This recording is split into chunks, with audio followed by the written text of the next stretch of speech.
Good afternoon, race fans. We are back for IMSA Season 1 here at Box 3 Motorsports. My name is Adam Thursby. With me in the booth today, Mr. Phil Milwee. Sir, how are you? I'm doing great. How are you doing? Fantastic. Just trying to kick off.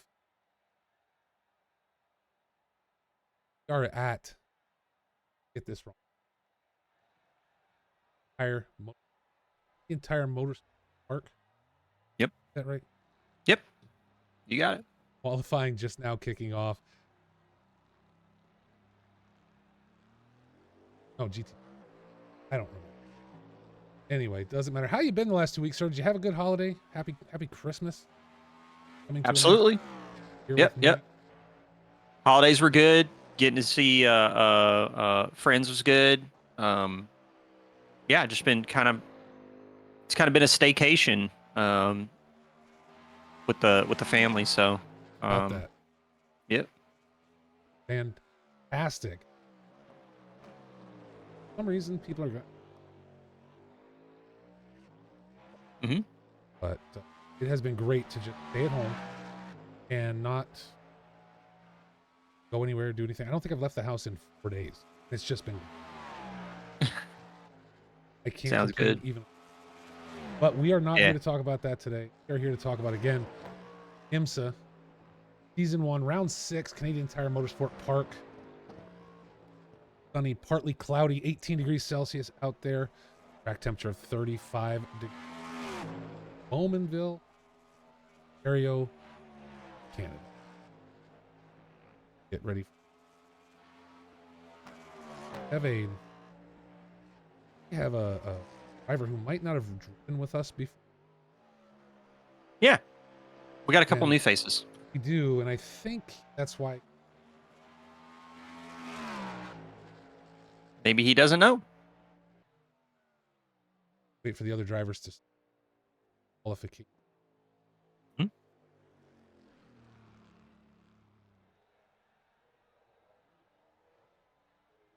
Okay.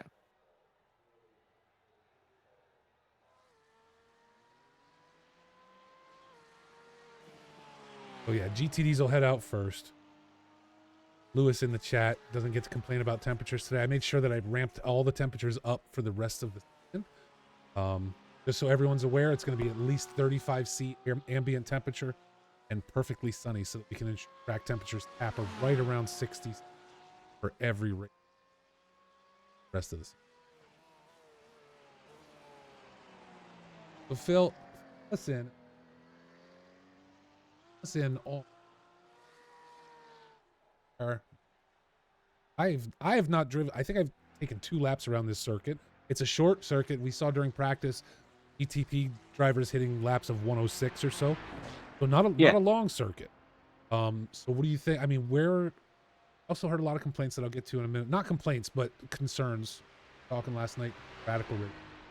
What do we look for here today? Is traffic management going to be a bigger problem than any other race? Less of a problem? More of a problem? What are we looking at? I mean, you really got like one shot to like execute a pass around here, and that's down the Mario Andretti's straightaway right before you hit the S's towards the end of the lap. That said, I really feel like, again, this is kind of like an old school road circuit kind of feel, which I love. And people like complaining about opportunities to pass and stuff like that. I feel like you can kind of make your opportunities by just like kind of like using your head and less of your car to make those passing opportunities. Okay. But we'll see what happens here, because I mean, you know, we're watching like on board right now with like Killian Cornerly, like being able to like pressure a driver into turn 1 to kind of get them to like basically push out wide and into the grass could give you an opportunity. So like thinking about executing a pass from the perspective of not necessarily having straight line speed or a draft, but just using pressure and positioning of your car to like kind of like force the issue with the driver. I feel like I feel like that's going to be where the real opportunities to pass on this kind of track unlock themselves. But I feel like that's true with most kind of like old school road circuits. Like you're not we don't have a lot of tracks on the calendar that have massive runoff areas, you know. So going wide on this track, you're going to get punished. And go into a corner too hot and go wide, you're going into a wall. Okay. Yeah, I mean, I'm looking at this circuit. Again, I've maybe just screwing around with it a little bit yesterday in the GT Cadillac, but definitely tight. And there is some runoff area in certain spots, but others, it gets very narrow. And we had, obviously saw that last week, same thing, or 2 weeks ago at Watkins. Can be the same sort of circuit in that regard, right? You've come up through the S's and it's walled in, and you better watch yourself. And versus somewhere else on the circuit. Life in the chat saying, me and the tire wall know each other very well. Yeah. I feel like there's going to be a few of those moments tonight for sure. Molson, they're saying your mic's glitching again, unfortunately. Yeah, I'm kind of seeing that, and that might be time for a new mic. So I'll try not to make too much noise for people in the background now that I don't have any filters in place, and I don't want you guys to have to hear me breathing into it or anything. Let me know if that happens. Yeah, so, Fife's saying it's an aggressive gate, which it probably was partly the gate. So yeah. So one of the things that I'm kind of looking forward to around here, like you were saying before, lap times, like a 1:06 for the GTPs, and we got like 1:16s being set by the GTDs right now. So I feel like that 10-second gap between the two, I think is going to be interesting. So GTPs are going to have to be super patient when they get into sectors 1 and 2. I'm thinking areas where they might want to try and push. We do have some corners that do have some very like wide apex spots, in Clayton, the downhill left-hander. And I feel like if the GTPs want to push the advantage of their downforce, as long as it's not too bumpy and they don't lose the rear, I feel like you might be able to try and execute some passes around the outside of Clayton, or might even be able to like throw it up the inside into Quebec, depending on how fast they approach the corner. But again, they're going to have to play it smart. It's not a track that's got a lot of room to make mistakes. Now, do you think? I mean, the circuit's certainly wide enough. Do you think the GTPs are going to struggle in traffic, and that's going to come maybe more into play than what we've seen in other places? I think traffic's going to be a factor for everyone. I don't think that's a problem just for GTPs. I think even the fact that we've only got 3 GTDs on track right now, I feel like their traffic struggles are going to come more from what's coming from behind as opposed to what they're approaching. So they're going to have to like play it smart, keep your head on straight and try and make sure that you don't cause a kerfluffle. So, Well, let's talk a little bit about that for a moment. Talk about standings coming into this 6th round of the season. We have Robert Lewis, we have Marcus Jutz, and we have Killian Cornely on track today. Very thin. Now, I was told that this might be a thin race for a couple reasons. One, a lot of guys don't like this circuit. For that, I say get over it. But 2, there are those participating in the official IMSA series. It's the endurance series this weekend for iRacing. So we've probably lost some guys to that, which is understandable. They want to go compete in those bigger races. But Gilhan Rice currently leads in the Porsche 911 GT3R, the 992 in the GTD class. Robert Lewis, you see him there on track. He is in 2nd right now with 1,200 points. And Killian Cornely right behind him with 1,115 points. So these two will certainly be jockeying for position. Marcus Jutz down a little further. He is sitting right now in 5th with 895 points, actually tied with Ruben Carapato. But obviously opportunity with Ruben not here, an opportunity to get himself up into 4th, and maybe within striking distance of Killian Cornely, depending on how this race goes. Still 5 races to go for the rest of the season. And so lots of opportunity there. The points are tight enough that it's really going to be anyone's game. Yeah, I think it being light kind of this weekend also doesn't necessarily hurt the racing, because again, it's a very tight circuit. So the fact that we've got limited cars on track, action's still going to be easy to come by, because again, it's less than a minute and a half for even the slowest cars on track. So I think it's going to be a good race. Yeah, I think we're still going to have tight racing again, even with the lower numbers. What have we got? 5 and 5 in the other two classes, in the LMP2s and in the GTP classes. And for whatever reason, the GTPs do not display manufacturer on your screen, folks. I have no idea why. As we wait, we should be getting LMP2s out here on track very soon. They should be leaving the pits. Let's talk a little bit about them. Dylan Bittman leading this series right now. And Dylan kind of untouchable at this point. He is here today, sitting in the pits awaiting the release of the LMP2s, and he has so far, well, he's won all 5 rounds. Yeah. He's fast. So we'll get to see him do his thing again today. See if anybody can catch him. Lewis Ricard in the chat is currently in second, but not participating today. Anthony Anderson, again, another driver not participating today with 1,370 points. Jarrett Skinner is currently in 4th. Flip Van Zyl, I believe. Yep, Flip Van Zyl is out there on track. Matthew Thompson returns with currently in 6th. Rob Kesar, Chris Turner, Dimitri Athwal, and Steven Smith round out your top 10 for LMP2s. And I know we lost a few drivers too this week to family stuff. It is a holiday weekend. I know, we decided to go ahead and put one here. And, not last week because it was Christmas. More people celebrate. But we did decide to have one on a Saturday because not a lot of people are out partying already for New Year's. So hopefully we didn't lose too many drivers for that. And there you see our LMP2 guys are going to start heading out of the pits. Animals. Absolute animals. I just like how they're dropping out one right behind the other. Like, nobody even paused at pit exit. They're just like, nope, I can get a flying lap on this guy. It's fine. I'm not worried about it. Get to see LMP2 set their times now. LMP2s, and it seemed to me, not very close in time with the GTPs at this circuit. I think a smaller gap than what we've seen in the other races. If that makes sense.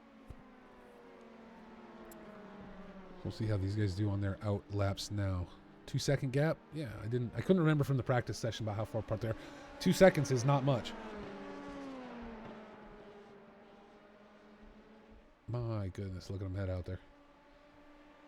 Let's talk about GTPs as we continue to wait for qualifying.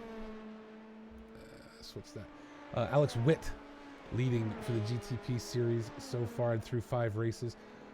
Daniel Carvalho there, Brandon Pfeiffer, Retro Coffin, who you'll see on track today, and Ethan Hamlet all in the top 5. Alex Martin, Gian Cardoso, Andre Rosa, Alphonse Quiros, and Major Castleman round out the top 10. We'd have lost a good number of those drivers this week with only 5 out there, but... Yep. Where was I? Looking at the wrong place. There it was.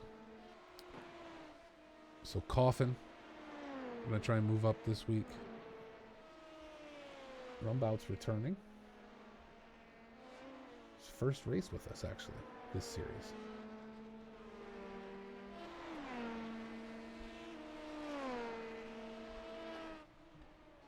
Looks like all the LMP2 drivers now on flying laps. Yeah, we should start seeing those times come in. I'm kind of interested to see how close they get to that 2-second gap mark that Retro was talking about in chat. Flip Van Zyl having a little trouble, though, during his first flying lap. Off into the grass. And that could end up with a broken floor, which could end up compromising some downforce. You've talked about that before, and I don't know if anyone's reported that to us so far this season. 107.094, so... For Bittman. That might be within 2 seconds. Yeah, I think we saw 1 or 2 104s during practice. Might be within 2 seconds, yep.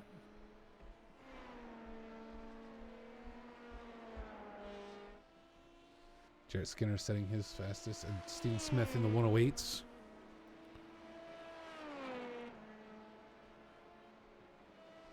Today's stream brought to you by Mr. Retro Coffin. You'll see him in the GTP class once they hit the track for qualification. He is your stream partner for today. Stream partner. Means he's in charge. Yeah.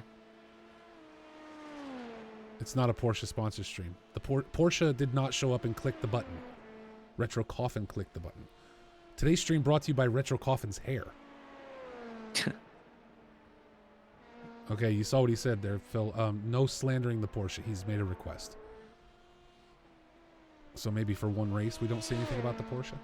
I mean, I don't know what he's talking about. I've personally always been a fan of how easy the Porsche spins. I think it spins better than any other car on track. I think when it comes to engineering quality, like the fact that they've given it that like centrifugal power to like spin around in a corner is top notch. And it really holds itself together when it spins. Is that what you're saying? It's it's well crafted to withstand the spinning forces? I mean, it depends. It depends. I mean, the most extreme Porsches of the highest quality spin so fast that sometimes they just fly apart. Like but again, it's all about like it's that engineering principle of do one thing and do it well, right? Gotcha. Okay. All right. Yeah. For anybody else that's looking for jokes, I'll be here all week. So Bittman far and away, he's back on an outlap at this point, but far and away the fastest in the LMP2 106s, driver. by the way. Yeah, the only driver in the 106s so far. The rest of the guys sitting in the 107s and 8s. So I really want to see what happens when our GTP drivers get out. And I was wrong. There are, what do we have now? 1, 2, 3, 7 GTP drivers on track today. Yeah. We've got a pretty good group of GTP cars out there. Let's take a look again and see. Yep, weather holding steady. 18C with 55% humidity. Track temp actually down 2 degrees since we started. Looks like we got the 7-Eleven machine off track, Mr. Matty Thompson.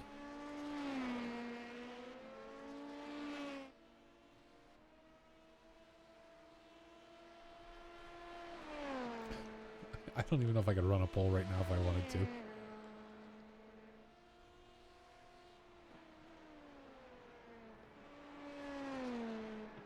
So as we, whoops, wrong one. There we go. Do we have any this is for retro. Like, do we have any Box 3 Porsches entering into the 24 Hours of Daytona, sir?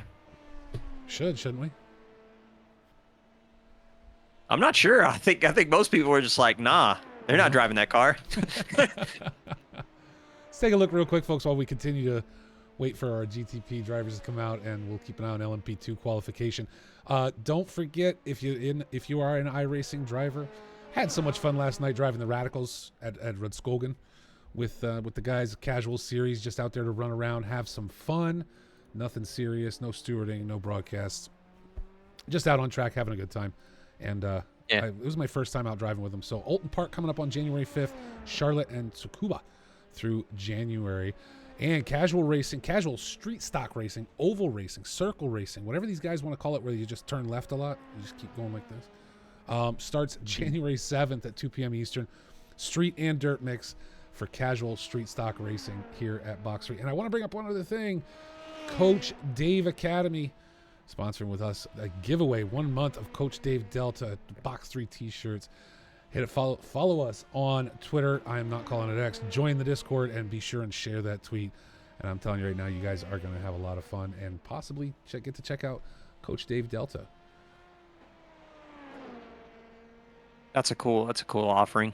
It is. I think it's going to be a good thing. What are we doing here? So Bittman with the 106.467. Wow. It's a pretty stonking good lap. Yeah, it is.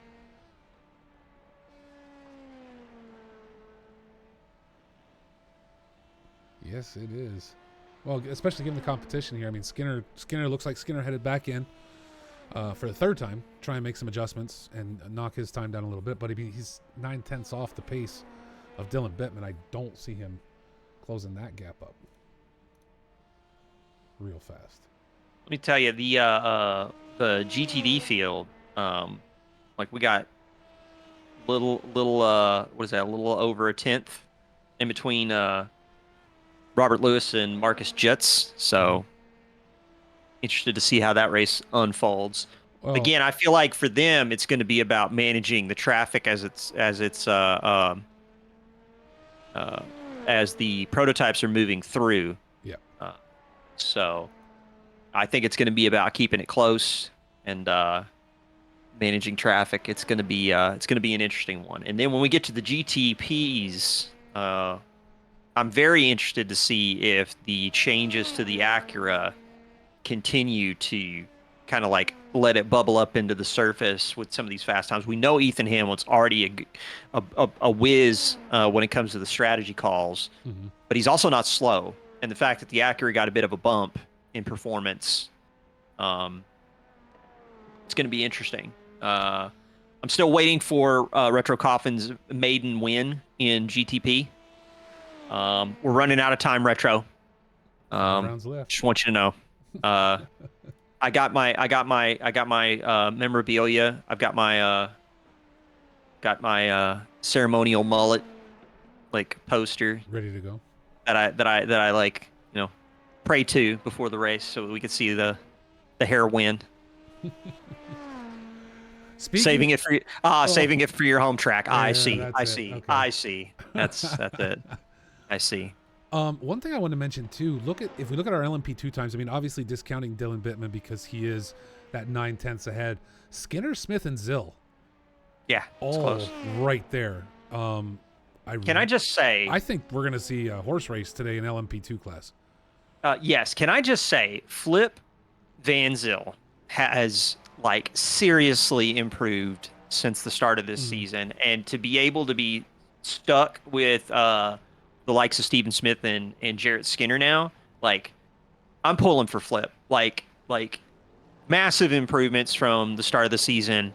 I think when he joined, I think he had just started sim racing or just started sim racing iRacing. Oh, really? And then chose the LMP2 to boot. So it's like, okay, you're like I need to learn how to swim and I need to be strong at it. So the first thing I'm going to do is find a boat anchor and like put it in my coat and then jump in. Like so it's like so mad props to Flip on getting some massive improvements throughout the season. So yeah, I'm looking forward to seeing a good result from him. Now we got these GTPs out on track though. GTPs are out now. We're going to run their qualifying laps. Let's see how close, because we did see some 104s during that practice session, but I don't know that they were all in the 104. So where to get interesting today is with this shorter track, is Bittman going to be running with the GTPs the whole time? Or at least some of them, right? Are you a blue flag if you're not really a blue flag?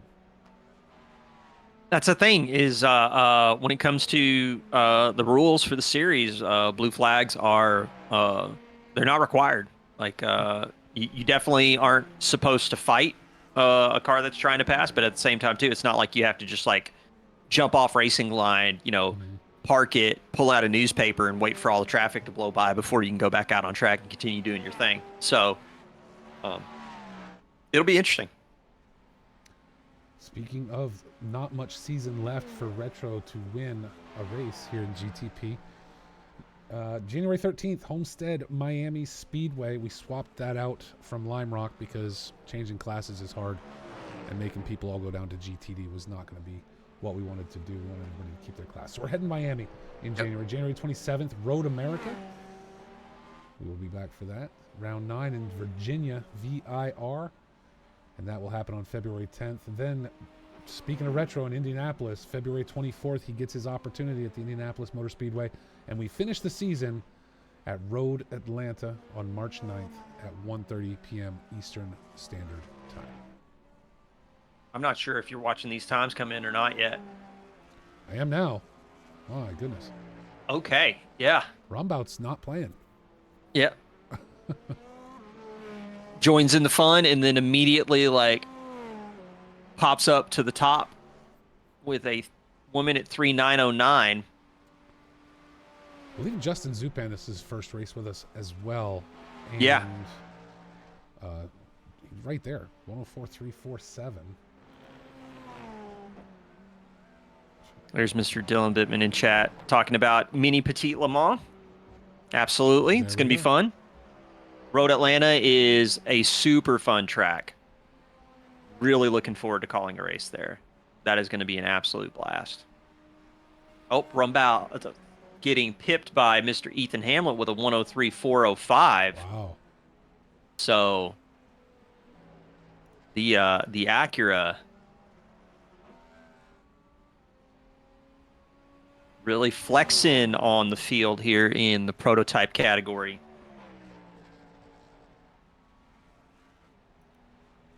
Again, folks, just remind you, this is round 6. Box Motorsports IMSA Season 1. Track temperature of only 33 degrees Celsius. Lewis Ricard must be so upset that he's not here today. Especially because from what I hear, that this is the last like really good condition race of the season, and from here on out, we're basically driving on the surface of the sun. Well, we're going to Miami next week, right? We're going to Miami. It's gonna be hot. It's Miami. It doesn't just. Yeah. It's never 18C in Miami. I don't even this time of year.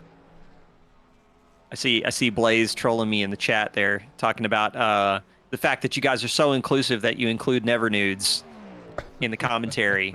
And I just want you to know, Blaze, there are literally dozens of us.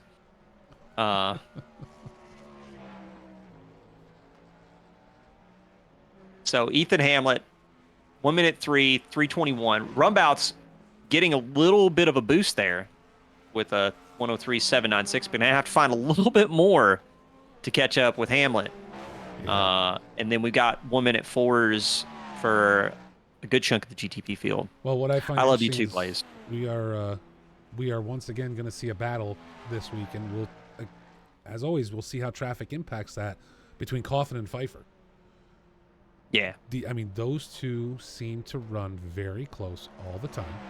Yeah. And now we see their times. They're both, 104.7s.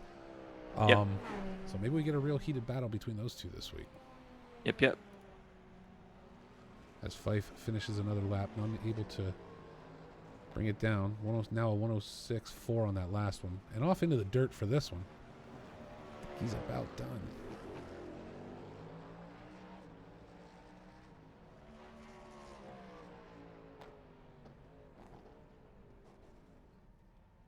Fife just pulling off track. He's seriously punched out now. Yep. There's Retro. Checking on Retro Coffin.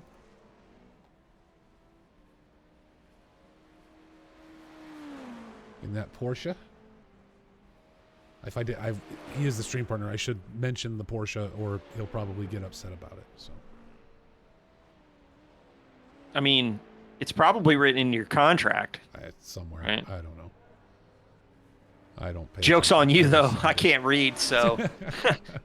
I just signed. I didn't read it. I just signed it. So there we go. Let's check in on Mr. Alex Martin for 1 minute. The number 94 car, Cadillac. Yeah. What's that on the wing there, Olsen? Yeah, you like that? Yeah.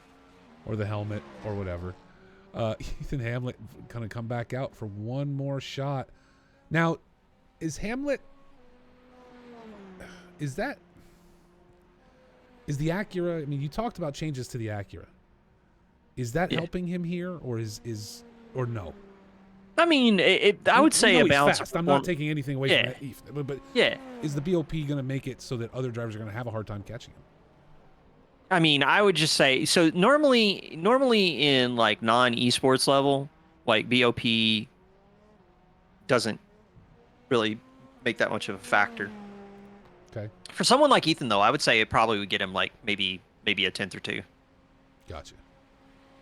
Well, no, J Content, we know he's just fast. Oh, I know. He's fast. He's fast. And the other thing that I appreciate about Ethan, and this kind of comes back to the Long Beach race, is he's fast because he's smart. Mm-hmm. Like he doesn't engage in strategies that don't work, right? Gotcha. Like he really knows how to pick a strategy, optimize for it, stick to the plan, trust the plan, and we kind of saw that in the results in Long Beach. Yeah. Yeah, and the thing is too. I mean, and the reason I asked the question is because Rumbouts is in the Cadillac, which did get bumped down. Yeah, and that's what I'm saying. He's off the pace by 4/10. Now, we've never seen Rumbouts race though, right? So again, that's not wanting to take anything away from Hamlet whatsoever. I just wondered if that change is going to impact these guys' fastest laps. I mean, it could be that. It also could be, given the fact that this is our first time seeing Rumbouts in the Cadillac. Is how many races has he done on that platform? How much time does he have in that car? Same with Japan. You know, it's just a matter of like figuring out like what their strengths are. Because Ethan's got 6 rounds under his belt. This is round 6. He's got 5 previous rounds under his belt in the Acura, with this field in particular. So he's got a distinct advantage there in the fact that he's been here, he's seen it all, he's done it. So it's going to be interesting. But the other thing that we got to factor in too is that being fast around here, around a track like this, is definitely a benefit to you, especially if you're going to potentially put it on pole, which Ethan clearly right now has the advantage in that department. But you still got to get through the race. You still got to navigate the traffic. And you still got to not make mistakes. We know he's got a good head on his shoulders, but the question then becomes: does everyone around him, right? Because he's got to figure out a way to put himself in the good spot to execute the pass through the traffic and not get caught up in some hot nonsense. Looks like Alice Martin wants to do the dance with Coffin and Pfeiffer this week. Sticks himself right there in the middle. We got a lot of Hamlet fans in the chat. Welcome in. Whoever you're rooting for, doesn't matter to us. We do our best to commentator curse everybody equally. Yep. Equal opportunity cursing. Yeah, 100%. We don't pick winners and losers. I'm just looking through. I wanted to check Wardy Rumbout's iRacing stats on SimGrid, so I'm just taking a look real quick. So he does have a decent chunk of iRacing, or excuse me, he has a decent chunk of ACC performances that are pretty noteworthy. First place finisher in the ORL 12 Hours of the Glen. Wow. So, I mean, so it looks like Wardy's got some skills. It's just now the question becomes, how does that translate? Because this is his first time in the car. Yeah, Rumbout's shaving down 103.663. That'll be his last run, it looks like. Yeah. Fife is about the only one left out on track right now.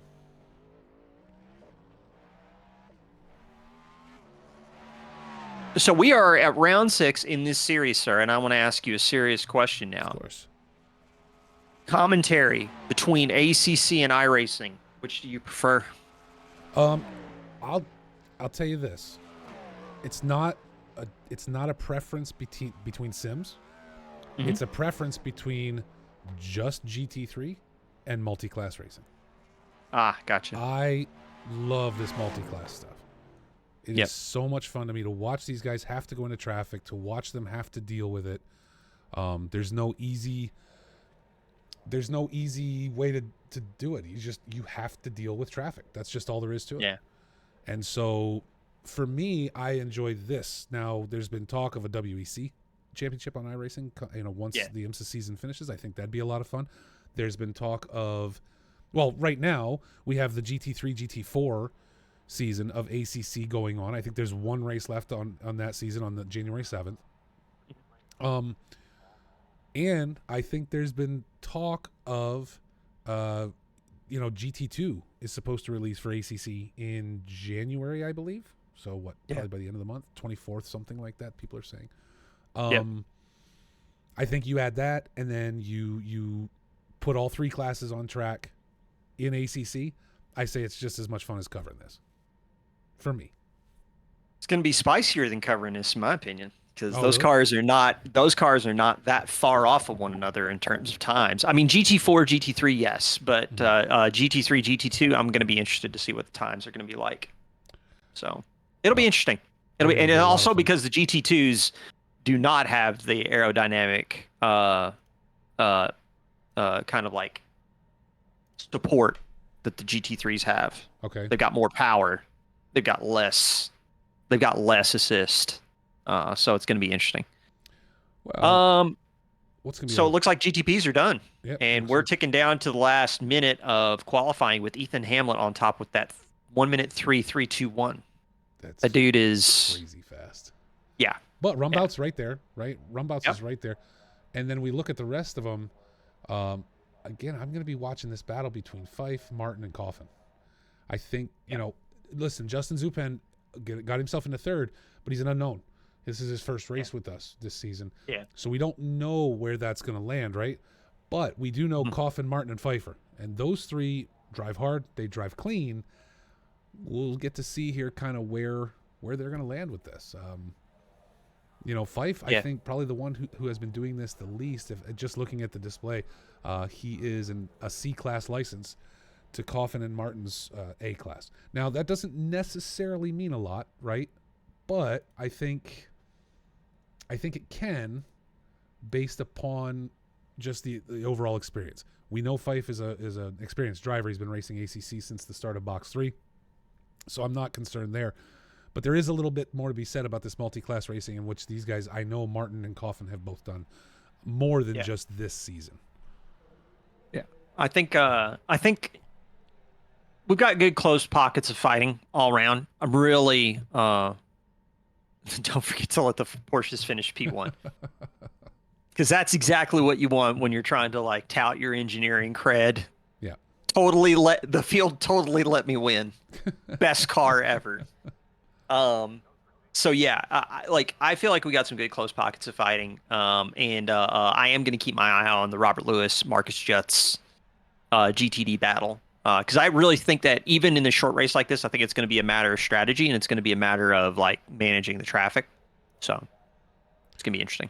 Absolutely. And I love this shorter track. That's why I really wish Lime Rock were a little bit longer, so everybody didn't feel, so even in the real world, they didn't feel like they had to go down to a single class because of the size, right? I really do wish, I don't know, that we were going to be able to get that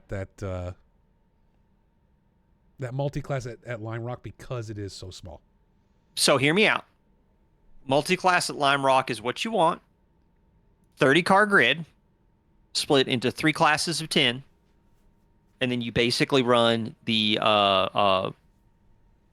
sports car challenge setup. Gotcha. So you're running Mustangs, you're running maybe not the Jetta, maybe run the GR86 and then run the Mazda. Okay. I think that would be a pretty awesome little multi-class race. Set it for like a 3-hour race or something like that. Make people have to use the very dangerous pits at Lime Rock. Be pretty banging, I think. I agree with you. Let's see. Yeah, that's what I was afraid of. It's not going to give me the times. So GTP class today being led out by Ethan Hamlet. Already Rumbouts right there. Justin Zupan in row 2 with Retro Coffin. Alex Martin and Brandon Pfeiffer in row 3 together. Gian Cardoso will start by himself. LMP2 class, Dylan Bittman, Justin Skinner will be together. Sorry, Jarrett Skinner. I apologize. Reading the wrong thing. Stephen Smith, Flip Van Zyl, and Matthew Thompson. And then just 3 GTDs this week of Robert Lewis, Marcus Jutz, and Killian Cornerly. But I still think we're going to have a lot of fun. A lot of fun on this short of a track. These short track races, I think, are so much more fun to me. Just because of, it just keeps everybody closer together. Yeah, you got nowhere to go. Mm-hmm. Like you got nowhere to hide. I think the short tracks are very good for your more amateur series. So I feel like kind of what we're doing here with Box 3, stuff like that. I feel like it's a really good. To be honest, I really feel like the old school American circuits are really good for that sort of thing. Mm-hmm. That's just my take on it. Looks like we're starting the formation lap out, so the fields are going to let themselves get a little bit of a gap to one another, which is going to be kind of hilarious given how short this lap is. So Lewis has not moved for the GTD class yet, as they just now leave the line. I'll make a fun little announcement. It's not totally official yet, but I might be co-piloting the 949 car with Robert Lewis for the 24 Hours of Daytona. Let's go. All right. Oh. Gonna do some LMP2. Excellent. He's like It's like there's no pressure, and I'm like, oh, good, that's exactly what I need because I don't get to practice that much anymore. So if you're looking for a potato to occupy the seat for a period of time when you don't have to be in the car, I'm your guy. Just keep it on the track, right? I'm your guy. Yeah, exactly. Just got to keep it on the track. I'm just gonna set the engine map to dawdle, and then I'm just gonna Dawdle? Is there a map for dawdle? Yeah, yeah. There's a map for dawdle. In fact, it's a secret map that's only available to me because if you look at my I rating, I'm a potato. So well, listen, if we're gonna use the special words to talk about how there's this special dawdle engine map, your only job becomes to make sure that the car doesn't get all cattywampus until someone else takes over. Yeah. Right? We're gonna break out the old timey words. So. Yep. I am when it comes to racing, I am very much a person who is anti tomfoolery on track. So oh boy, it's one of those days, folks. Yep. Last 2 days of 2023, and we're gonna finish out big here at Canadian Tire Motorsports Park. I told you I screw up the name of this track all the time. It's too long. Canadian Tire, blah blah blah. You could just call it Mosport because that's the branding name. It's just Mosport. So see, I just call it CTMP. Yep. Yeah. So here we go, sir. We are gonna go green for the next 45 minutes here, and there it is. I love that it shows red lights for that. Good job, SDK. Good job. Ethan Hamlet leads it out, able to hold on to P1 for GTP. These drivers GTP getting spread out very quickly. Let's go check in on Dylan Bittman now. LMP2's kicking off. And even the GTDs are already racing with Marcus Jutz taking up a position from Robert Lewis. Yeah. As Brandon Pfeiffer seems to be struggling and spun. Let's go see what happened to Fife here real quick. Nope. Oh, wow. Wow. Brandon Pfeiffer going to struggle there and will end up all the way in the back of the pack, now falling behind the LMP2s. Yeah, he's going to have to limp that car home, get some repairs taken care of. It's going to be tough, but I think Fife can handle it. Yeah. What am I looking at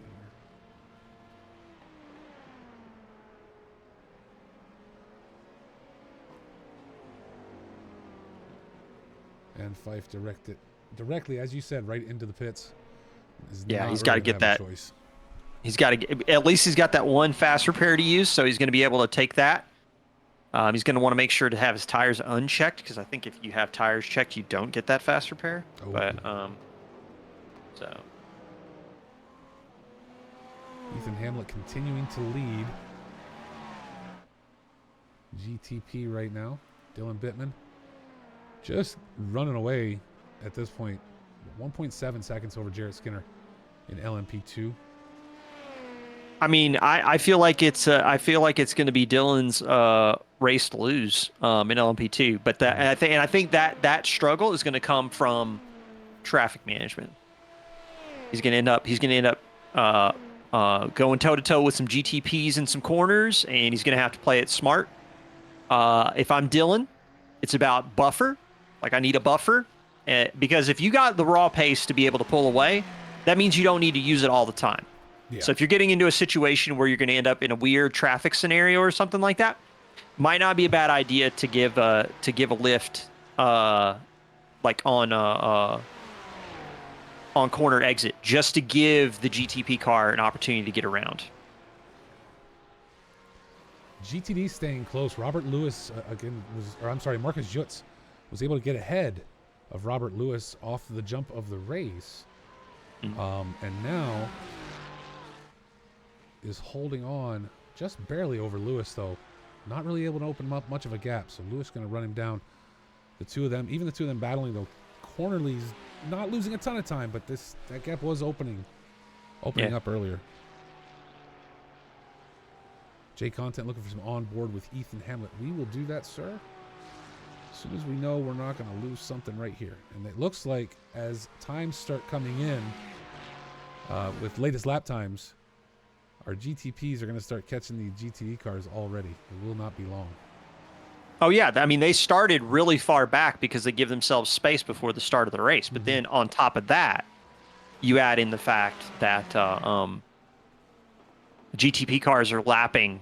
What is it? Almost like 13 seconds, or not 13 seconds, like about 10 seconds. I'll learn my math here in a minute.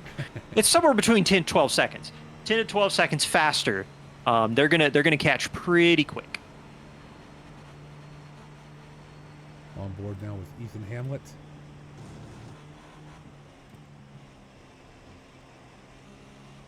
Just watching his inputs as he goes through the S's section, trying not to unsettle the car.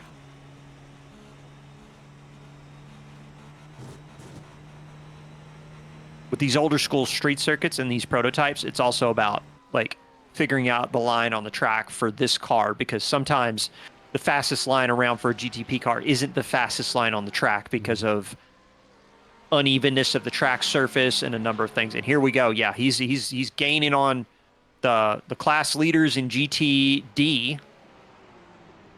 Ooh, looked rough going up over that curb for him, and now hung up between the two of them.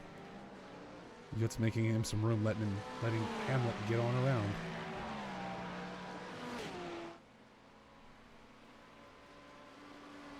And while this is happening here, you can see Rumbouts in the background.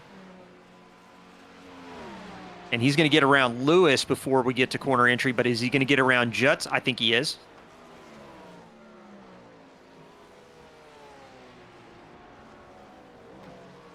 So not really disrupting anyone's races, and that's good. Retro Coffin in a little trouble now as he catches up to traffic. Alex Martin chasing him down.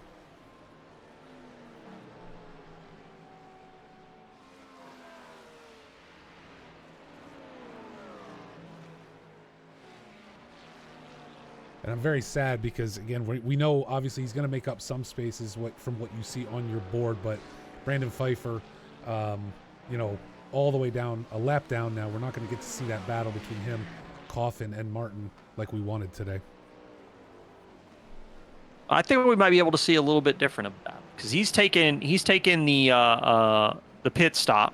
Question becomes then, can he do some quick strategy shift? Can he do a fuel save? Can he do something to where he can try and bring himself back up into it? Maybe catch up to the back of Gian Cardoso. So I think if I'm B-Fife, I'm thinking to myself, I'm like, how can I elongate this stint that I'm on as much as possible and not lose as much time as possible? We'll have to wait and see.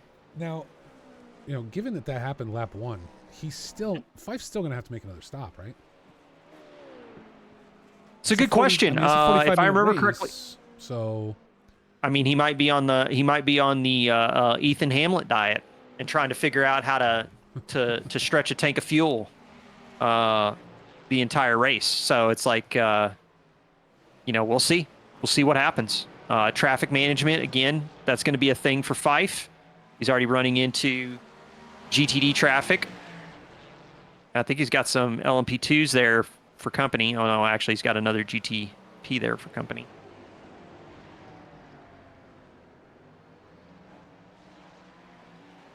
Looks like we had a bit of a tangle with Matthew Thompson jumping back to the pits. Kind of curious what happened with that go off track at 10:34. Jump back and take a look here and see if we can see what happened with Matt Thompson. Hopefully Thompson's not out.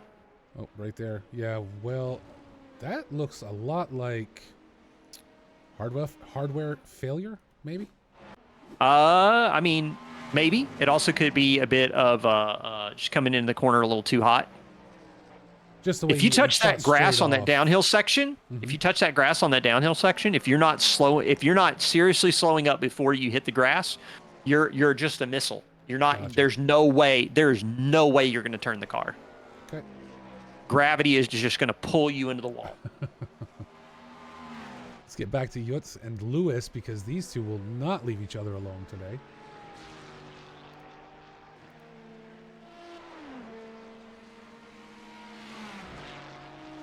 Lewis with a decent point lead over Marcus Jutz on the season right now. But a flip-flop here going to get him a little bit closer.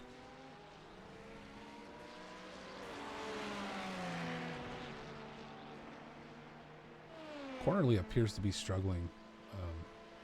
I think the traffic is playing a factor, because I noticed there's a pocket of faster class cars when Cornerly went off track at 11:32. Okay. Yeah, So I'm seeing a lot of off tracks for him. So that could just be down to just again navigating traffic on the circuit. It's a tough one. it is, but drivers have to keep in mind we do have a penalty limit. An incident limit of 15. Once you hit that, you get a drive-through penalty. So it's something to keep an eye out for, because every off-track dings you 1 point, and over time, over the course of a 45-minute race, I mean, I know from Daytona, I got to 13. And I only had one incident, quote-unquote incident with another vehicle. The rest were just me slipping off track here and there.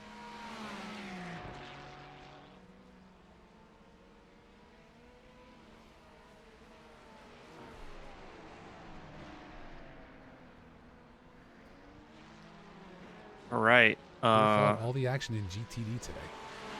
Yep, action in GTD. Smallest class on the field, keeping it spicy for the viewers at home. That gap, though, between Hamlet and Rumbout's 2.5 seconds now. So it's like now it's, I think, a point of like how far is Ethan willing to press the advantage if he has pace in hand. And if I'm Rumbouts, it's like, man, consistency. You gotta not lose time. If you're losing the pace battle, you can't give it up. You can't give it up due to inconsistency. So, and then it's just like executing everything: pit stops, traffic management, everything. Looks like we lost Steven Smith at 15:06. That looks like that could be something spicy to go take a look at. Let's jump back there real quick.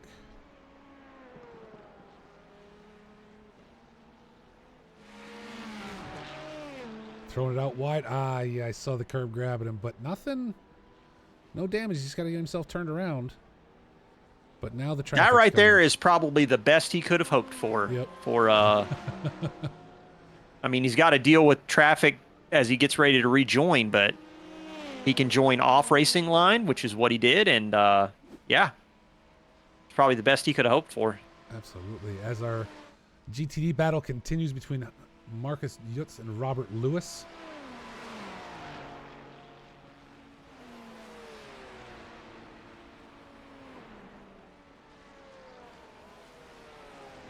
So Jared Skinner actually pulling away from Flip Van Zyl, and now it's between Flip and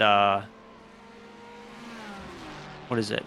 Well, actually, I'd say most of the LMP2 field's now pretty spread out. Looks like.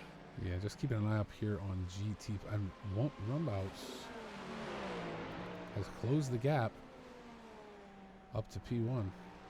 This is what I was talking about. This is that corner where it's like I think the GTPs really have the advantage of being able to press around the outside and get around the GTD cars, but it's all about both cars kind of understanding what their limits are and using that to their advantage. Should say he was closing that gap up. That was down to 0.6 at one point. So now Rumbout's leaning back a little bit. Alex Martin with an off track.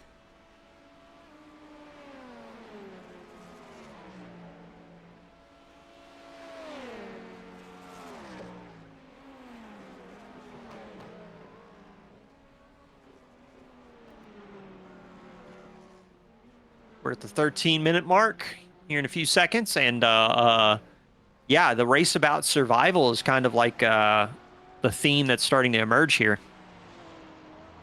Got to keep it on the black stuff.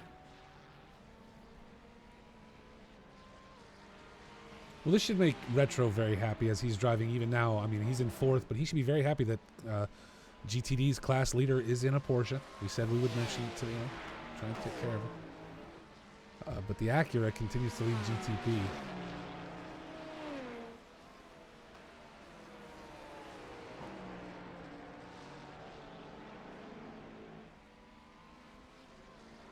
really want to see Lewis. I mean, Ooh. again, Lewis doing well, so I really want to see Lewis kind of put himself in a position behind Marcus where the traffic ends up, maybe Marcus has to make a choice of not letting traffic through right away, right? Let's see this right here. This is slick playing on the part of Robert Lewis, letting the prototype split and then immediately ducking in behind Retro as he's getting ready to line up on Cornerly. Navigating that situation. That's what I'm talking about with traffic management. That's understanding the limits of what your class can do and what the limits of the classes around you can do, and using that to your advantage. And hats off to Yutz for really making this a challenge. Like, not giving Robert Lewis anything to really take advantage of. Although that moment might have just happened, that push wide going through the downhill left-hander, that could cost Marcus. Although the traffic might be playing a little bit to his favor this go round. Watching the way Yutz is moving in trying to defend. Oh, and a spin from Robert Lewis. Little Doesn't too hard look of a push there. Let's jump back and see. Oh, it didn't show up. Yeah, a little bit of a spin there, and now that gap way open. That's a shame. Had a great battle going on there. Well, now it's just a matter of if Lewis has the pace advantage, using that pace advantage and trying to close back in. It was a save. Yep, Beltan is no slouch when it comes to driving the GTD class. Got a couple of friends in chat of my own. Got my dad in there. How's it going, Dad? And then Mr. Shy Guy. You know I think everybody knows you. You're like I've been doing this a long time. I've been doing this a long. I would not call myself a celebrity. I think you might be a celebrity. I would call myself that old guy in town that everyone knows. That's funny. He's that guy that comes out on his front porch and shakes his fist at anybody that walks by. Get off my lawn, that kind of thing. Get off my lawn. Yeah. I got you. Okay. Mr. Ethan Hamlet. He's cruising right now.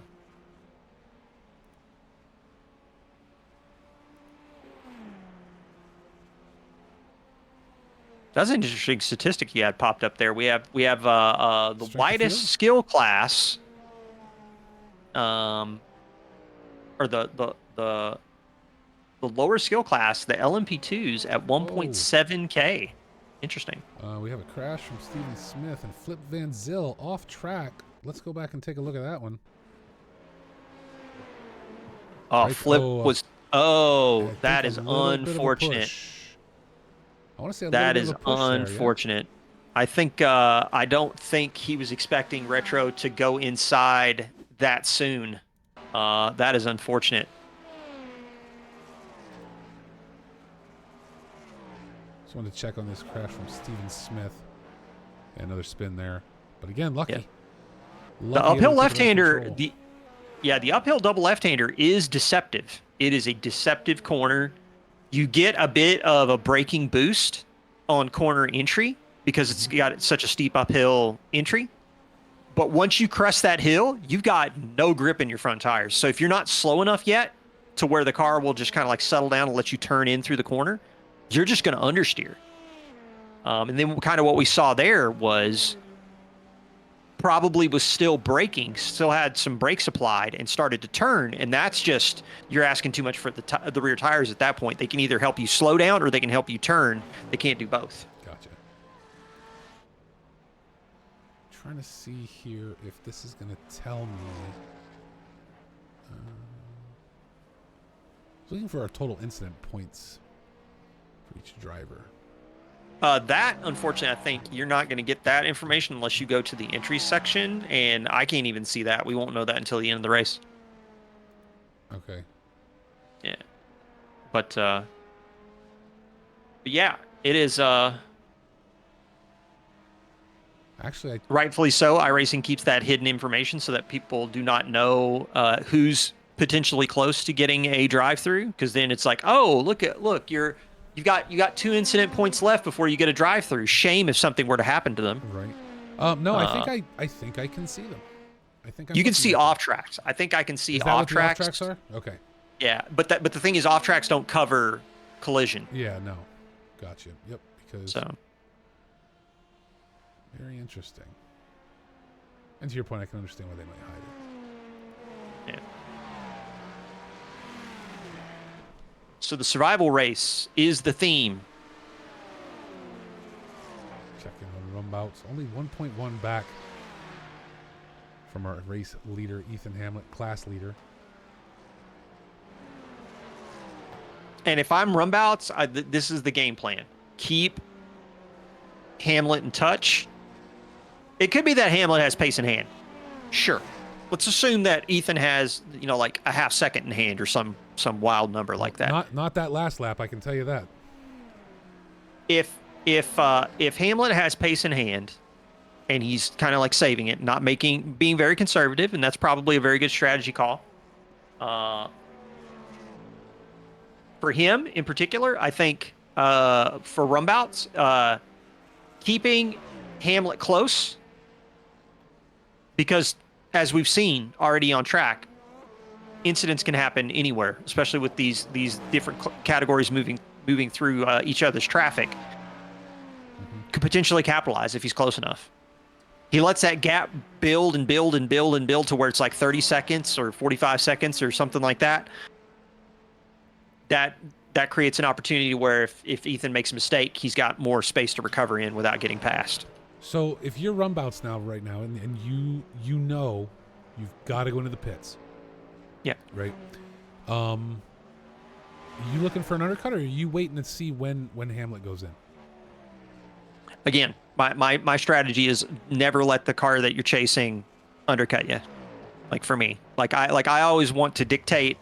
I always want to dictate when pit stops are happening. Mm-hmm. I don't want to be in a situation where I'm forced to respond to someone else's decision, because in those situations, and this may be incorrect, and chat may disagree with me on it, but for me it feels like I'm letting the competition limit my options as opposed to me exercising my options.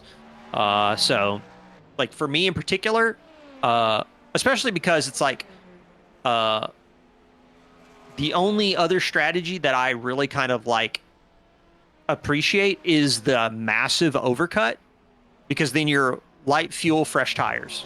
Okay. But we know in this series in particular, tire changes don't necessarily benefit you. They take a while to get up to temperature, and they have very limited grip, and you're shedding pace while you're out on track after going through a tire change. So in this series in particular, I think you go undercut, and I think you don't change tires, and I think, in my personal opinion, that's the play. That's the strategy call. We got Retro Coffin going in right now. Yep, Coffin headed in right this minute.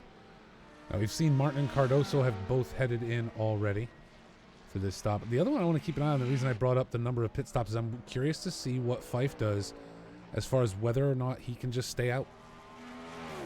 If I'm Fife, I'm like, once I had that accident and I had to limp back, I mean, it's not like the car's going that much faster anyway. Mm-hmm. I'm 100% doing crunching math as much as I can, trying to figure out can I do a no stop to the end? If he can do a no stop to the end, I feel like Cardoso has to keep that in the back of his mind. Now, what's also curious to me, I would say, which, I mean, again, pretending for a minute Fife, doesn't make a stop. He's still 21 seconds back from Cardoso, right?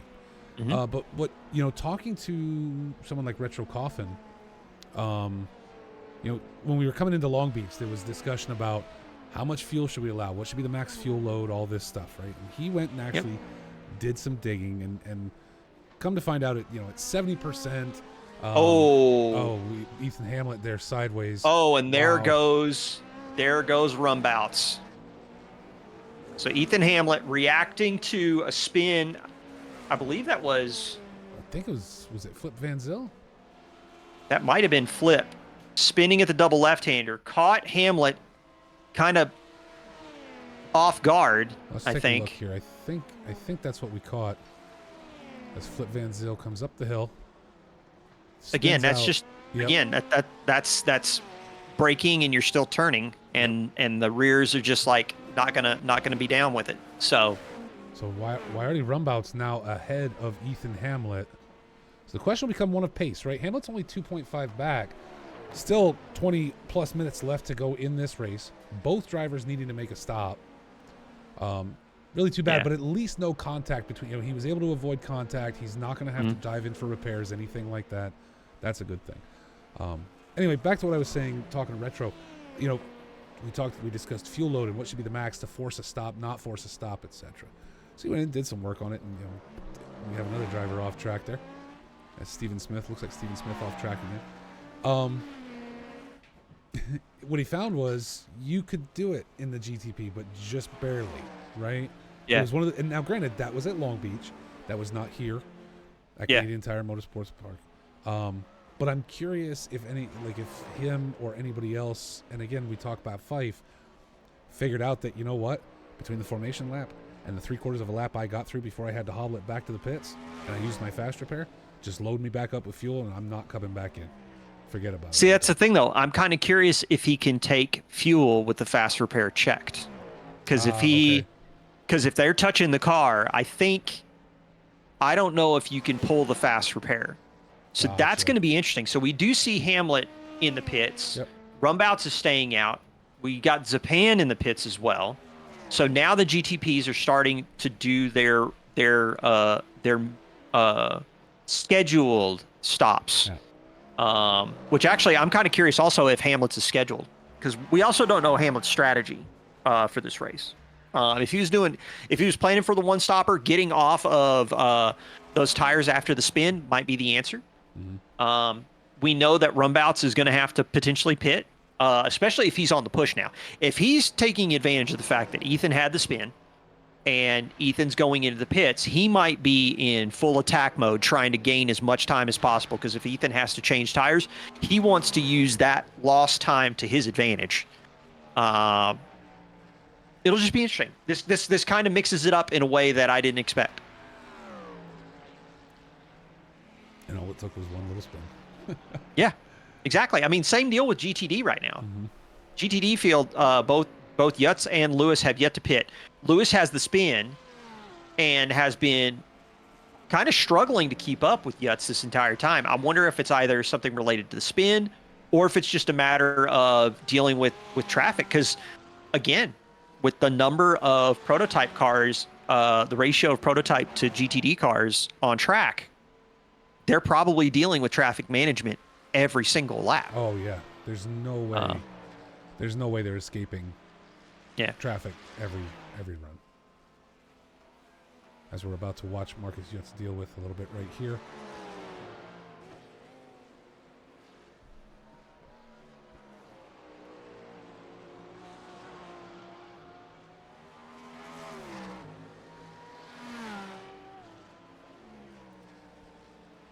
So Rumbouts with a 106.587, and he's staying out.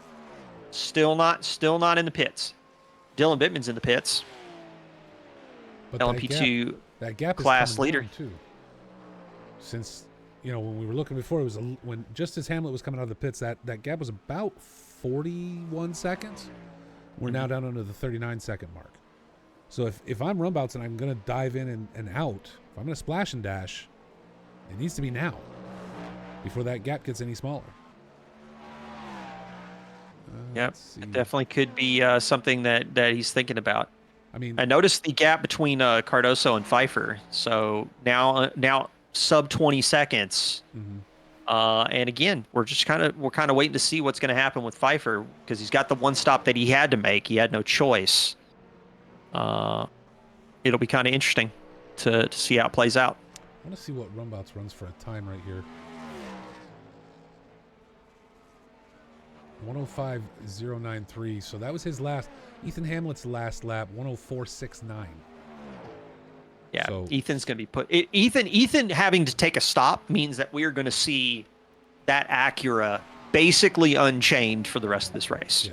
He is going to be pushing probably to the limit of what that car can do to close this gap down as fast as he can. And we say gap. If I go take a look at the data in iRacing in SDK right now, Hamlet in the box for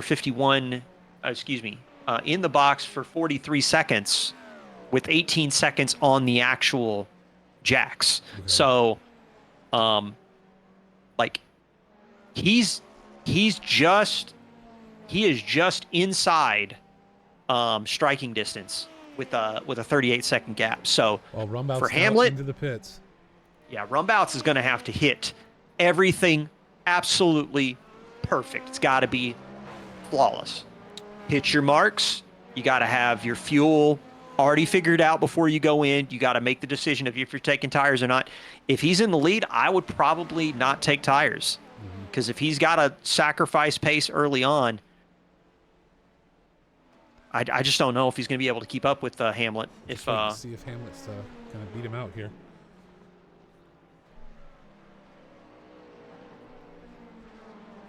.93 seconds on the jacks, and he is back out on track. Rumbouts is already on circuit. Just ahead of Ethan Hamlet. And if that gap continues to close, now we're going to have a battle for first. Also, just to mention, a flip in the GTD class, Marcus Jutz into the pits, so Robert Lewis takes over the lead there, having not yet gone into the pits. And see, Lewis is in a bad spot right now because I don't really feel like he can push with Jutz in the pits because, again, prototype traffic.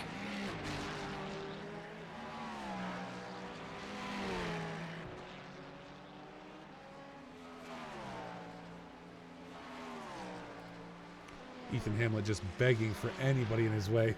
Just point Robert Lewis to just please move as quickly as possible. Just clear a path. I need to get back up there.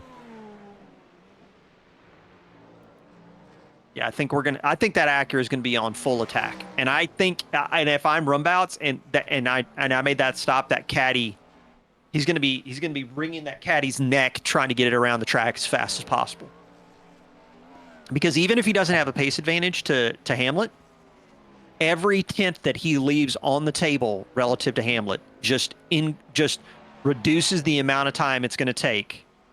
And then eventually Ethan's going to be right on top of him. And he wants to push that moment of having to defend as far into the future as possible. Just trying to look here. Their last laps, I will have to wait for it just clocked his pit lap, so we'll have to wait for Rumbouts to come around one more time with Hamlet right there behind him, trying to see what kind of lap times these guys are currently running. Looking at pit stops, we've got a 41.2 for Rumbouts to a 43.05 for Hamlet. So Hamlet leaving time on the table relative to Rumbouts. Wow. Let's take a look as Rumbouts comes around. Hamlet will be right behind him.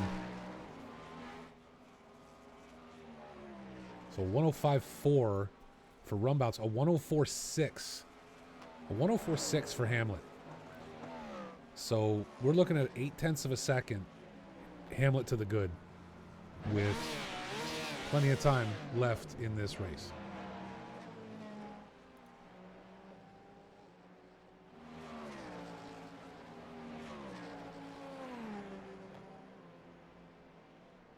We're not quite to the 10-minute mark. And looks like we're gonna have a little bit of spice here by the end. Well, Hamlet had him by 0.8 last lap, so that gap's going to should continue to come down. Yeah, 105.4 to 104.7. So it's there's no contest there. Lewis still with no pit stop in GTD class.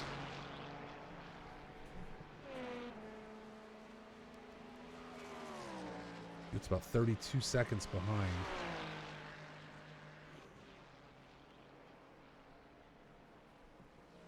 It'd be interesting if Beltian pulled like a big brain move and decided he wanted to fuel save to the end and see if he could milk that 32 seconds as far as he could take it. We'll see.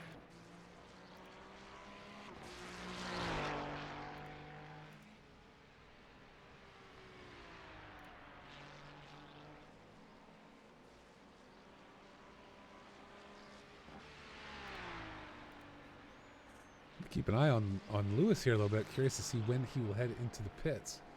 Now, last lap for Rumbouts and Hamlet about even 105.15 to 105.10 respectively.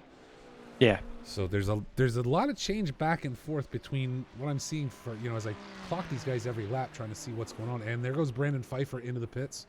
So he is going to have to make it a 2-stop race. And I think that's going to probably push him a little bit too far out of Cardoso's. I think Cardoso is going to be a little too far down the road for Pfeiffer.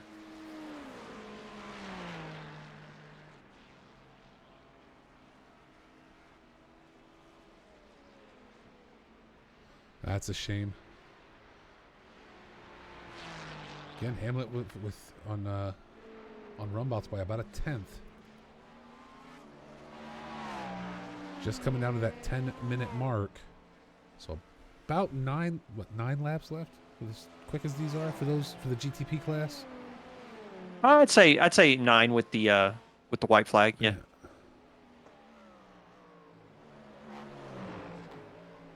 Well, already Rumbouts looking to hold on to P1 over Ethan Hamlet. Man, he's gonna have a struggle. Yeah. If I were him, I'd be I like the steering wheel would turn to powder. I'd probably be squeezing it so hard.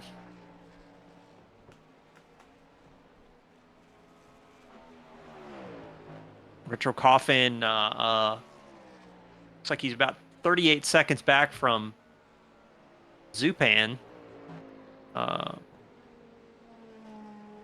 of curious to see if 12 seconds back from Zupan. Yeah, that is that's a chunk.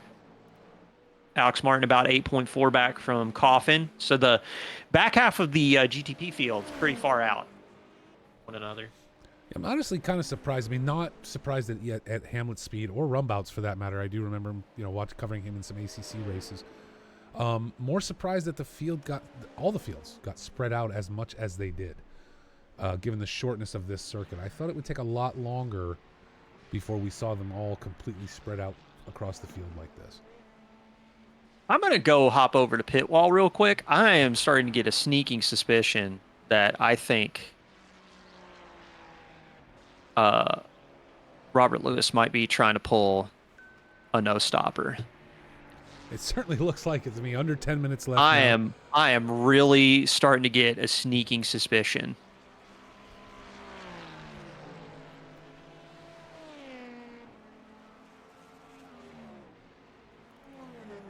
Catch back up here in the front with Rumbouts.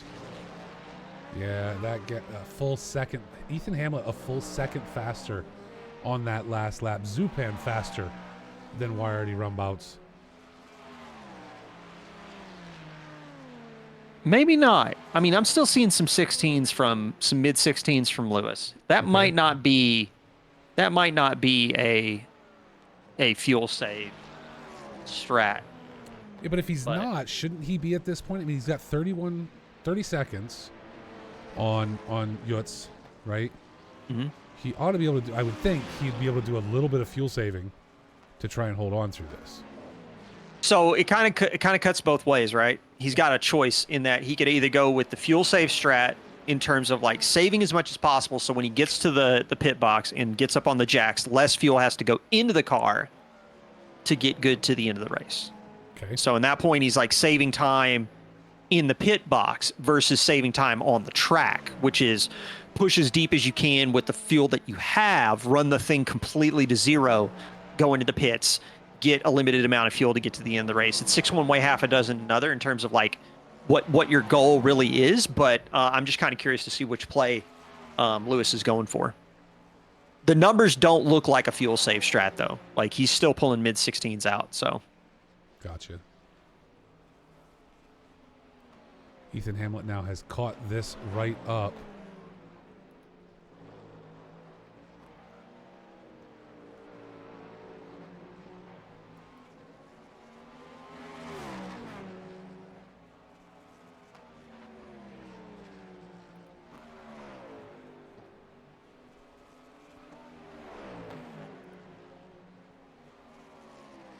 So the question is, what was the tire selection between these two? Who took tires, who didn't?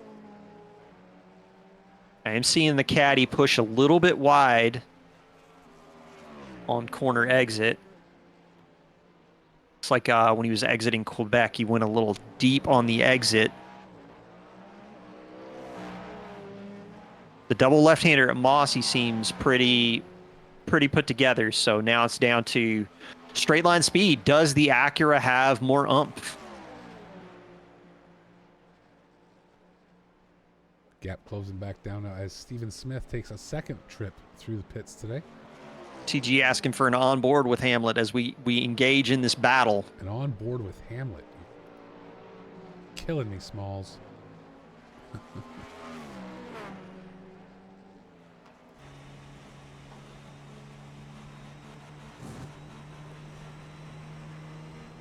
Is that a little bit of throttle modulation going into some of these corners I'm hearing from Hamlet's car? I don't know, but I can tell you he's got 3 kilometers an hour on him right now for top speed. So you can see the rear end of the Cadillac is definitely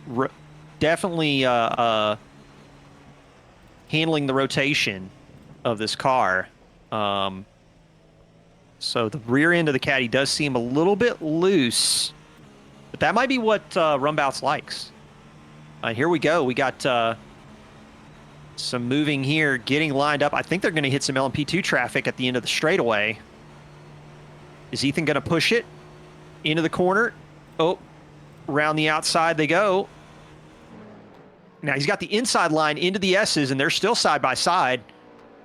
Whoa. And he's going to have to take another shot at it because Rumbouts mounts one hell of a defense.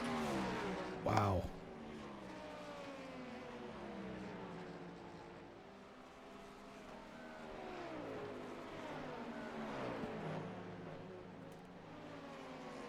And now they got this LMP2 traffic they're going to have to navigate through.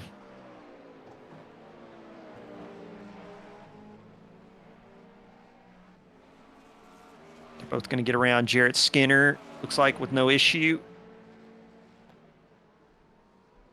If I'm if I'm Hamlet, here's the calculus I'm doing right now. Clearly, trying to go side by side through the S's isn't going to work out because he does have the inside corner for the left-hander, but when he hits the final corner, Rumbouts is going to have the inside run. Okay. I think he's going to have to try something in Clayton. It's the widest part of the track. I think he's going to have to try it in Clayton, or he's going to have to try and catch him snoozing at Moss. So at the double left-hander. But the double left-hander is dangerous because it is a more than 90-degree corner on exit of Moss. Oh wow, okay. GTD class just clearing a path for this battle for first in GTP today.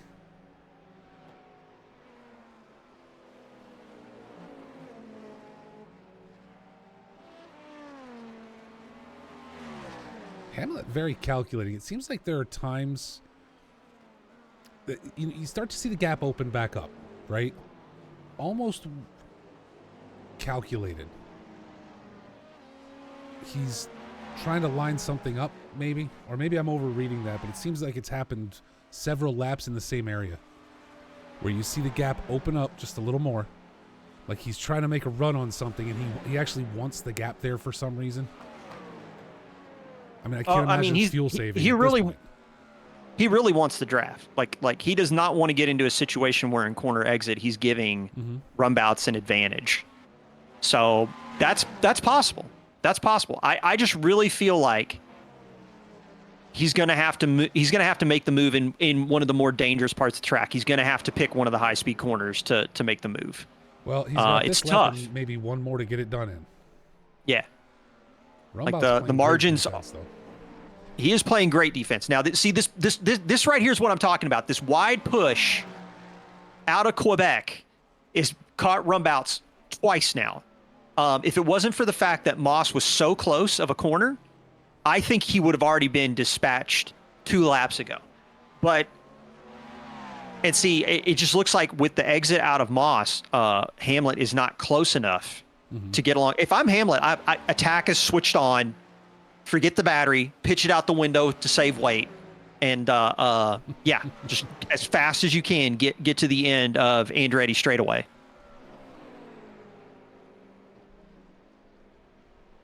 But a circuit this length, how long is either one of these guys going to be able to keep attack on to keep that max?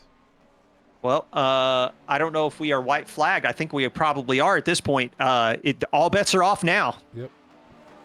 Comes down to the last lap. Don't save the battery. You don't need it. We've had a couple of these this season, and it's always exciting. That comes down to the last lap for these. While watching this, looks like Lewis did, in fact, make a stop in GTD class. Yeah. And it stayed out ahead of Yutz anyway. Still a 9-second gap there. So Robert Look Lewis, at the gap between these two on the exit of Moss. I think Hamlet had just a bit of lost traction on corner exit. Couldn't quite get the accurate move. Oh, here we go. Here we go. It's for all the marbles now. Hamlet with the push up through and is going to take. Oh, look at that. Now here's the thing. Is he going to go for it on the inside? No. What a Hamlet finish. cuts him off and holds on. What a finish. Now, here's the thing.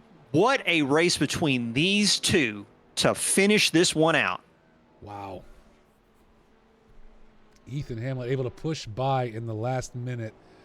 Let's go back here real quick. That deserves another look. See if we can't get a better camera before I, you know what? Even the blimp cam might be, you know. It's a tough one. It's a tough one. Let's go to the chase chopper, just because this was such.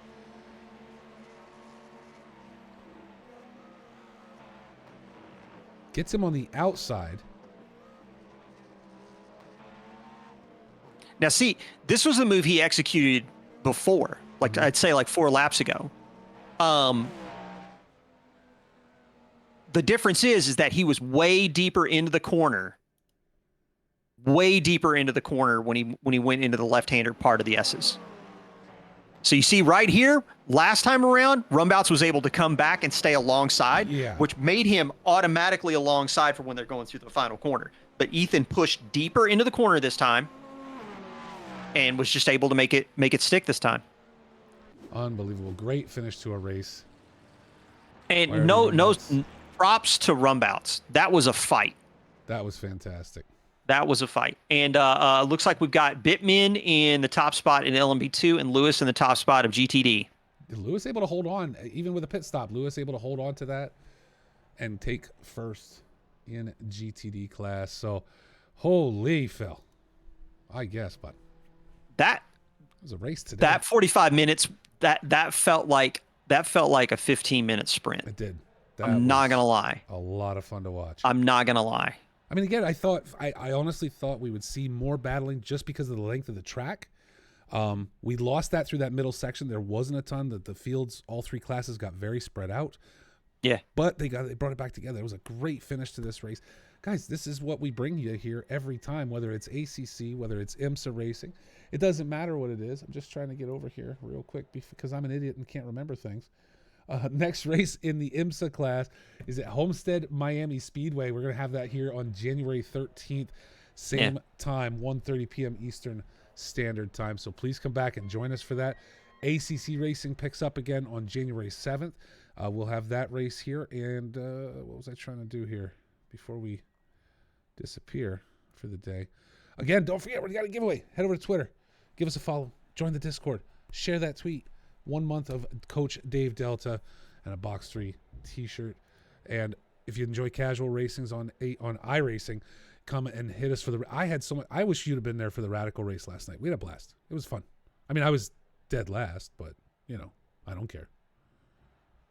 Radicals is a lot of fun. Especially you guys picked the SR8, the Superior Radical. The Superior Radical. I didn't know there was a Superior Radical. We picked. The SR10 is so. The SR10 is so tough to drive. Oh, really? So difficult. The SR8, it's definitely a handful, but it is so much more fun in my opinion. Well, again, it's a casual series and it's free. Everything's free. Come have Yep. fun with us. Also, if you like circle driving, if you maybe you bought one of those wheels, I think the Moza wheels are like this, or is it the Sim Magic that it only turns to the left? Isn't there some like that's all it does? Well, come join us. Casual street stock racing starting on January 7th at 2 p.m. Eastern. Now, ACC comes back on January 7th, but here's the thing. This casual street race, if you're an ACC driver and you want to jump over to iRacing, again, all the cars, all the tracks are free. Come join us. And it's an hour. It starts an hour before, and it's only 1 hour, which means you could do this, then jump over right away at 3 o'clock into the ACC race if you want to.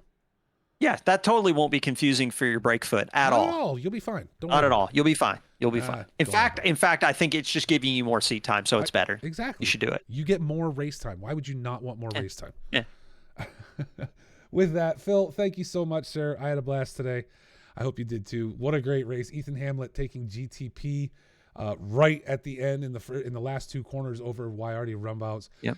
Justin Zupan in third, Retro Coffin, Alex Martin, Gian Cardoso wind that out with Brandon Pfeiffer finishing down a little further due to an incident in the first lap. Dylan Bittman takes LMP2 class with Jarrett Skinner, Flip Van Zyl, 1, 2, and 3. And Robert Lewis holds on after a pit stop, the 949 car. Unfortunately for Retro, he was the stream leader, but it didn't work out for him because the Ferrari won GTD class over the two Porsches of Marcus Yutz and Killian Cornerly. So, with that said, everybody, I want to thank y'all so much for joining us today. Phil, anything for the folks before we take off for today? No, I'm just looking forward to Homestead. I hope you all will be there. A little smaller experience with an oval and road course, so it should be a lot of fun. I think it's going to be a blast. I can't wait. And we're back for that again on January 13th at 1:30 Eastern Standard Time. Thank you, everybody, so much. Have yourselves a great weekend. Have a wonderful and happy New Year coming into 2024, ready to rock and roll. Keep it right here at Box 3, and we'll be here all through the new year of 2024 to bring you all the action that we have. Thanks, folks. Have a good weekend.